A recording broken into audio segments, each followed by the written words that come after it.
হইতো না? কিন্তু বাতিনি ওযু কোনটা গো? বাতিনি ওযু হইল এই যে ভিতরে গোশত আছে, রক্ত আছে, হাড্ডি আছে।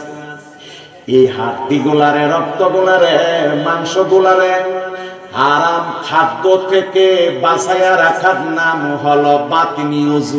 সুবহানাল্লাহ।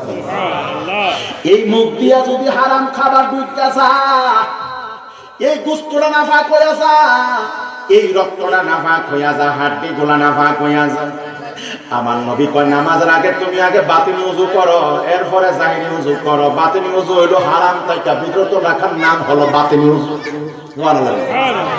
আর জাহিরি ওযু হইল বাতিনি ওযু থাকার পরে আপনি যখন হাত ধুইবেন, আপনি যখন কোনি করবেন, আপনি যখন মুখটা ধুইবেন, হাতটা যখন কোনি পর্যন্ত ধুইবেন, মাথা যখন মাসে করবেন, পা যখন ধুইবেন, এটা হলো জাহিরি ওযু। এই বাতিনি ওযু এবং জাহিরি ওযু নিয়ে যারা নামাজ পড়বে তাদের নামাজ as-salatu mi'rajul mu'minin হবে। সুবহানাল্লাহ। আজের মধ্যে বাতিনি ওযু নাই, জাহিরি ওযু দিয়ে নামাজ পড়ে, ওই ব্যক্তির জন্য as-salatu mi'rajul mu'minin হবে না। জবানে খুলে কোন আল্লাহু আকবার। বন্ধুরে